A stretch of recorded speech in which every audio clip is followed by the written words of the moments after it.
Video में हम जो है वो CFSE के बारे में देखेंगे, जिसका फुल फॉर्म है क्रिस्टल फील्ड स्टेबलाइजेशन एनर्जी, या जिसे हम कहते हैं क्रिस्टल क्षेत्र स्थायीकरण ऊर्जा। तो यहाँ पे जो हम लोग CFSE देखने वाले हैं वो ऑक्टाहेड्रल कॉम्प्लेक्स के लिए है, और साथ में हम लोग जो है वो CFSE का वैल्यू निकालना भी सीखेंगे, और एग्जाम के पॉइंट ऑफ व्यू से वेरी इंपॉर्टेंट है। तो आप जो है वो ऑक्टाहेड्रल कॉम्प्लेक्स का जो भी डी ऑर्बिटल है उसका जो है वो आप इजिली CFSE वैल्यू जो है वो निकाल सकते हो। तो सबसे पहले हम इसके थ्योरी पार्ट्स को अच्छे से समझेंगे। आपको ये पता होना जरूरी है कि आखिर ये CFSE जो है वो क्या होता है, क्रिस्टल फील्ड स्टेबलाइजेशन एनर्जी। तो आई होप आप लोगों ने जस्ट इससे पहले मैंने जो बताया हुआ था ऑक्टाहेड्रल कॉम्प्लेक्स में कैसे डी ऑर्बिटल का स्प्लिटिंग होता है, वो वाला वीडियो आप लोगों ने जरूर देखा होगा।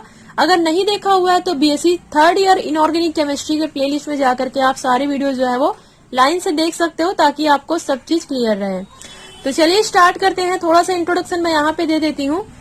यहाँ पे आपको पता है डी ऑर्बिटल है। डी ऑर्बिटल के 5 पार्ट्स होते हैं, DXY, DXZ, DYZ, DX square minus Y square, DZ square. ये डी ऑर्बिटल के पार्ट्स हैं। लेकिन डी ऑर्बिटल के एनर्जी में जैसे इनका जब एनर्जी लेवल बढ़ता है, यहाँ पे आप देख रहे हो एनर्जी लेवल करके भी दिया हुआ है, ये जो है वो लो को दिखाता है और ऊपर जो है वो हाई को दिखाता है। तो जब डी ऑर्बिटल के एनर्जी लेवल में जब वृद्धि होता है तो उसके बाद ये जो डी ऑर्बिटल होते हैं उनका जो है वो स्प्लिटिंग हो जाता है। स्प्लिटिंग मतलब इनका जो है वो विपाटन हो जाता है। मतलब ये जो आप 5 पार्ट्स देख रहे हो वो ये जो होते हैं वो 2 पार्ट्स में बढ़ जाते हैं। इनका जो DX square minus Y square DZ square वाला जो पार्ट होता है, मतलब 2 पार्ट जो है वो इजी सेट में चला जाता है, मतलब ऊपर की ओर आ जाता है। यहाँ पे हम ऑक्टाहेड्रल कॉम्प्लेक्स की बात कर रहे हैं, और इसमें का जो 3 पार्ट्स है DXY, DXZ और DYZ, वो जो है वो T2G सेट में जो है वो आ जाता है। मतलब 2 सेट में जो है वो ये डिवाइड हो जाते हैं। यहाँ तक क्लियर हुआ। अब इनके जो भी एनर्जी लेवल है, क्योंकि आपको पता है इजी जो सेट होगा उसका एनर्जी लेवल जो है वो ज्यादा होगा, क्योंकि आप देख रहे हो ऊपर की तरफ जो है वो इजी सेट है, तो इनका एनर्जी लेवल जो है वो इनके अपेक्षा जो है वो ज्यादा रहता है। यहाँ तक आपको क्लियर हुआ। अब इजी सेट और T2G सेट के बीच का जो भी डिफरेंस होता है एनर्जी का, उसको हम लोग जो है वो डेल्टा नॉट या डेल्टा जीरो से जो है वो व्यक्त करते हैं। यहाँ तक आपको क्लियर हुआ। तो ये चीज मैं आप लोगों को ऑक्टाहेड्रल कॉम्प्लेक्स वाला जब बता रही थी उस समय मैंने आप लोगों को इसे डिटेल में बताया हुआ है। अब हम लोग देखेंगे कि आखिर ये क्रिस्टल फील्ड स्टेबलाइजेशन एनर्जी जो है वो क्या होता है। तो यहाँ पे मैं इसका जो है वो डेफिनेशन लिखी हूँ CFSE का। तो इस मतलब यहाँ पर हम केवल जो है वो इसका डेफिनेशन देखेंगे। तो चलिए देखते हैं। T2G सेट में 0.4 delta not equal 4 DQ energy की कमी होती है। मतलब यहाँ पे T2G सेट की बात कर रहे हैं। ये जो आपका T2G पार्ट्स है, यहाँ पे क्या होगा, 0.4 डेल्टा नॉट का जो है वो एनर्जी की जो है वो कमी होगी। और जब एनर्जी की यहाँ पे कमी होती है 0.4 डेल्टा नॉट, क्योंकि देखिए इनका एनर्जी लेवल जो है वो कम है, यहाँ पे जो है वो T2G जो है वो नीचे है, इनका एनर्जी लेवल जो है वो इजी ग्रुप के अपेक्षा जो है वो कम है। तो यहाँ पे क्या होगा, 0.4 डेल्टा नॉट एनर्जी की कमी होगी, और जहाँ पे एनर्जी की कमी होती है उसको हम लोग माइनस करके जो है वो दर्शाते हैं। यहाँ पे आप देख रहे हो कमी या वृद्धि को माइनस या प्लस करके जो है वो व्यक्त करते हैं। जबकि इजी सेट में 0.6 डेल्टा नॉट की वृद्धि हो रही है। मतलब यहाँ पे 0.6 डेल्टा नॉट की जो है वो वृद्धि हो रही है, तो इसे हम लोग जो है वो प्लस करके जो है वो दर्शाते हैं। यहाँ तक आपको क्लियर हुआ ये दोनों चीज जो है वो क्या है, 0.4 एंड 0.6। अब आगे देखिए, इलेक्ट्रॉन में पहले लो एनर्जी तल को ग्रहण करने की प्रवृत्ति पाई जाती है। इस प्रकार T2G ऑर्बिटल में इलेक्ट्रॉन का प्रवेश ऊर्जा का उत्सर्जन करता है तथा इजी ऑर्बिटल में ऊर्जा का अवशोषण करता है। अब देखिए यहाँ पे जो आपका डी ऑर्बिटल है, हालांकि मैंने अभी कोई भी इलेक्ट्रॉन को नहीं दिखाया हुआ है, लेकिन कोई ना कोई इलेक्ट्रॉन तो डी ऑर्बिटल में होंगे ही होंगे। लेकिन जब इस डी ऑर्बिटल का स्प्लिटिंग हो जाएगा, मतलब जब ये डी ऑर्बिटल 2 पार्ट्स में बट जाएंगे, तो अब सवाल ये आता है कि जो यहाँ पे इलेक्ट्रॉन होगा, डी ऑर्बिटल में कोई ना कोई इलेक्ट्रॉन होगा, वो किस में जाएगा, कि वो इजी ऑर्बिटल इजी ग्रुप में जाएगा कि वो T2G ग्रुप में जाएगा। ये वाला सवाल जो है वो अब पैदा होता है। तो यहाँ पे इसका मेन आंसर ये है कि जो इलेक्ट्रॉन होते हैं जो कि डी ऑर्बिटल में प्रेजेंट होते हैं, वो पहले लो एनर्जी लेवल वाले में जो है वो पहले बढ़ते हैं। मतलब अगर यहाँ पे एक इलेक्ट्रॉन भी होगा तो वो पहले T2G सेट में जाएगा, उसके बाद जब ये पूरा भर जाएगा तब जो है वो ये इजी सेट में जाएगा। डिपेंड करता है काफी कुछ चीजों पे, वो मैं आप लोगों को आगे डिस्कस करूंगी। इसके इलेक्ट्रॉन के भरने का क्रम जो है मैं आप लोगों को आगे और डिटेल में बताऊंगी। तो इलेक्ट्रॉन जब इस T2G ऑर्बिटल में प्रवेश करते हैं तो ऊर्जा का उत्सर्जन होता है, मतलब एनर्जी जो है वो यहाँ से रिलीज होता है। जब इलेक्ट्रॉन T2G सेट में जो है वो एंटर करते हैं तो एनर्जी का जो है वो उत्सर्जन होता है, और जब इलेक्ट्रॉन EG ग्रुप में जो है वो एंटर करते हैं तो वहां पर ऊर्जा का अवशोषण होता है। यही चीज को जो है वो बताया गया है। देखिए, इलेक्ट्रॉन का प्रवेश ऊर्जा का उत्सर्जन करता है तथा EG ऑर्बिटल में ऊर्जा का अवशोषण होता है। इस तरह जो टोटल एनर्जी निष्कासित होती है उसे क्रिस्टल क्षेत्र स्थायीकरण ऊर्जा या फिर CFSE crystal field stabilisation energy जो है वो कहते हैं। तो ये जो है वो इसका डेफिनेशन है गाइस, आप इसका स्क्रीनशॉट जो है वो ले लीजिए। CFSE crystal field stabilisation energy का जो है वो डेफिनेशन है। यहां तक आपको क्लियर हुआ? अब बात ही आता है कि हम CFSE वैल्यू जो है वो कैसे निकालते हैं। तो बहुत ही इजी है गाइस CFSE वैल्यू निकालना। मैं आप लोगों को एक एक करके बताऊंगी CFSE वैल्यू कैसे निकालते हैं। तो CFSE वैल्यू हम लोग जो है वो ऑक्टाहेड्रल कॉम्प्लेक्स के लिए निकालेंगे। क्लियर हुआ आपको? तो अब देखिए, सवाल ये आता है, मान लो इस d ऑर्बिटल में कोई एक इलेक्ट्रॉन प्रेजेंट है तो वो कौन से सेट में जो है वो पहले एंटर करेंगे। तो आपको पता है कि T2G की एनर्जी लेवल जो है वो EG की अपेक्षा कम होती है, क्योंकि ये EG के जो है वो नीचे T2G है। तो इस कारण जो इलेक्ट्रॉन है वो पहले T2G में भरेंगे, क्योंकि इनका एनर्जी लेवल जो है वो कम होता है। क्लियर हुआ? अब हमें जो है वो इसका CFSE वैल्यू निकालना है। तो हम जो है वो CFSE वैल्यू कैसे निकालेंगे? तो एक सिंपल सा फॉर्मूला है CFSE वैल्यू निकालने के लिए, -0.4p plus 0.6q delta not. अब ये जो P है उसका मतलब होता है T2G, मतलब T2G में कितना इलेक्ट्रॉन होगा उसे हम P में लिखेंगे, और जो Q है उसका मतलब होता है EG। तो EG में कितना इलेक्ट्रॉन होगा उसको हम जो है वो Q के वैल्यू में रखेंगे।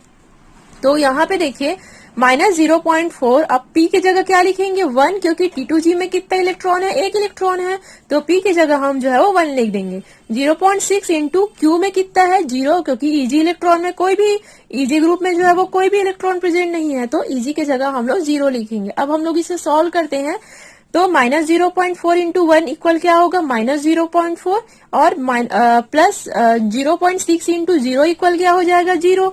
तो इसका आंसर क्या आया? -0.4 डेल्टा नॉट, या फिर -4dq जो है वो इसका आंसर आया। अब यहाँ पे गाइस दो टाइप का आंसर आएगा, पहला तो लो फील्ड के लिए और दूसरा हाई फील्ड के लिए।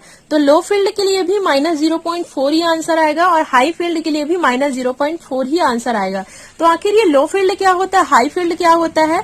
तो जब तक इलेक्ट्रॉन, देखिए अगर यहाँ पे मान लीजिए 3 इलेक्ट्रॉन है तो तीनों इलेक्ट्रॉन तो T2G में भर जाएंगे। मान लो यहाँ पे अगर 4 इलेक्ट्रॉन होते तो क्या होता? हो सकता है कि तीनों इलेक्ट्रॉन भरने के बाद एक इलेक्ट्रॉन जो है वो EG कक्षक में चला जाए, या फिर ये भी हो सकता है कि तीनों इलेक्ट्रॉन भरने के बाद एक इलेक्ट्रॉन जो है वो यहाँ पे फिर से भरना चालू हो जाए। तो ये जो है वो हाई लो पे डिपेंड करता है, इसे मैं आप लोगों को आगे और अच्छे से समझाऊंगी। लेकिन अगर एक इलेक्ट्रॉन d ऑर्बिटल में है तो यहाँ पे हाई लो दोनों का वैल्यू जो है वो सेम आएगा। आप इसमें कंफ्यूज ना हो, मैं इसे आप लोगों को अच्छे से बताऊंगी हाई लो क्या होता है। जब हम लोग 4 इलेक्ट्रॉन यहाँ पे देखेंगे, अगर d ऑर्बिटल में हमारे पास 4 इलेक्ट्रॉन होंगे तो मैं आप लोगों को हाई लो का मतलब बताऊंगी। अभी के लिए आप ये समझिए कि हाई लो दोनों का जो आंसर होगा वो -0.4 ही आएगा। तो क्लियर हुआ आप लोगों को CFSE वैल्यू? अगर d ऑर्बिटल में मात्र एक इलेक्ट्रॉन है तो ऑक्टाहेड्रल कॉम्प्लेक्स के लिए जो आपका CFSE वैल्यू आएगा वो -0.4 डेल्टा नॉट करके जो है वो इसका वैल्यू आएगा। अब देखिए, मान लो अगर d ऑर्बिटल में 2 इलेक्ट्रॉन है तो फिर इसका वैल्यू क्या आएगा? तो बहुत ही इजी है, सेम फॉर्मूला यहाँ पे लगना है। तो 2 इलेक्ट्रॉन है तो पहले जो है वो T2G कक्षक में भर जाएंगे। तो T2G कक्षक के लिए, T2G के लिए 2 आंसर आया, 2 वैल्यू हम लोग यहाँ रखेंगे, और EG में कोई इलेक्ट्रॉन नहीं है तो 0 लिखेंगे। -0.4p प्लस 0.6q, तो -0.4p, तो p के लिए हम लोग जो है वो 2 लिखेंगे, क्योंकि T2G में जो है वो 2 इलेक्ट्रॉन है। तो यहाँ पे हम लोग इंटू 2 करके जो है वो लिख देंगे, प्लस 0.6q, तो q के लिए EG में कोई इलेक्ट्रॉन नहीं है तो यहाँ पे हम लोग 0 लिखेंगे। आप इसे सॉल्व करो, क्या आएगा आंसर? -0.8 डेल्टा नॉट, या फिर -0.8 dq। तो यहाँ पर भी लो एंड हाई फील्ड के लिए जो है वो दोनों का आंसर जो है वो सेम आएगा। क्लियर हुआ आपको? अब देखिए लास्ट में बता रही हूँ जिसमें 4 इलेक्ट्रॉन वाला देखेंगे, और यहाँ पे मैं आप लोगों को हाई लो करके जो है वो अच्छे से बताऊंगी। तो चलिए सबसे पहले हम लोग देखते हैं, मान लीजिए आपके पास 4 इलेक्ट्रॉन है डी ऑर्बिटल में, तो क्या होगा। तो ये हम लोग जो है वो लो फील्ड के लिए बता रहे हैं। क्लियर हुआ। लो फील्ड के लिए मैं आप लोगों को पहले आंसर दूंगी, उसके बाद इसका आंसर हम लोग हाई फील्ड के लिए निकालेंगे। तो जब इलेक्ट्रॉन जो है वो 3 से ज्यादा होता है तब यहाँ हाई लो फील्ड का वैल्यू जो है वो अलग अलग आता है। देखिए कैसे होगा। इसमें 4 इलेक्ट्रॉन है, 3 इलेक्ट्रॉन जो है वो T2G ग्रुप में आ गए। यहाँ पे पूरा T2G ग्रुप जो है वो भर गया, मतलब एक एक इलेक्ट्रॉन से भर गया। अब यहाँ पे एक इलेक्ट्रॉन बचा हुआ है, तो वो क्या करेंगे, T2G ग्रुप में जो है वो फिर से ना भर के एक इलेक्ट्रॉन कूद करके जो है वो इजी ग्रुप में चले जाएंगे। तो ऐसा कौन से कंडीशन में होता है, लो फील्ड वाले कंडीशन में होता है। क्लियर हुआ आपको। अगर इसी की जगह हाई फील्ड रहता, अगर ये कंडीशन हमारे लिए हाई फील्ड के लिए होता तो क्या होता, इलेक्ट्रॉन कभी भी कूद करके इजी सेट में जो है वो नहीं जाता, इलेक्ट्रॉन जो है वो फिर से T2G में भरना जो है वो स्टार्ट हो जाते हैं। मतलब कुछ इस प्रकार से जो है वो, क्योंकि एक पार्ट में 2 इलेक्ट्रॉन आ सकते हैं, तो हाई फील्ड में जो है वो पहले ये पूरा पैक होता है, उसके बाद ही इजी में जो है वो जाता है। लेकिन लो फील्ड में क्या होता है, पहले T2G फील हो जाएगा, फिर इजी फील हो जाएगा, फिर T2G फील होगा, फिर इजी फील होगा। तो ये आपका जो है वो लो फील्ड के लिए होता है। क्लियर हुआ आपको। तो P हम लोग देखते हैं T2G में 3 इलेक्ट्रॉन है और इजी में 1 इलेक्ट्रॉन है, तो फॉर्मूला आप लगा दीजिए 0.4 इंटू P में कितना है 3 है, इंटू 3 कर दीजिए, प्लस 0.6 Q में कितना है 1 है, तो 1 कर दीजिए। आंसर जो है वो आपका क्या हुआ, माइनस 0.4 इंटू 3 करोगे तो माइनस 1.2 आएगा, प्लस 0.6, और इन दोनों को आप जब ऐड करोगे तो आपका आंसर जो है वो माइनस 0.6 डेल्टा नॉट या फिर माइनस 6 DQ करके जो है वो आंसर आएगा। किस लिए, फॉर लो फील्ड के लिए, क्योंकि यहाँ पे हाई फील्ड लो फील्ड दोनों का वैल्यू जो है वो अलग अलग आएगा। तो यहाँ पे हम लोग जो देखे वो जो है वो लो फील्ड के लिए है। अब हम लोग जो है वो हाई फील्ड के लिए देखते हैं। तो हाई फील्ड के लिए क्या हो जाएगा, इजी में जो है वो कोई भी इलेक्ट्रॉन नहीं होगा, क्योंकि हाई फील्ड में पहले T2G पूरा भर जाएगा, उसके बाद ही इजी भरेगा। तो यहाँ पे T2G का वैल्यू हम लोग 4 लिखेंगे, तो यहाँ पे P की जगह आप इंटू 4 कर दीजिए और Q के वैल्यू जो है वो 0 आएगा।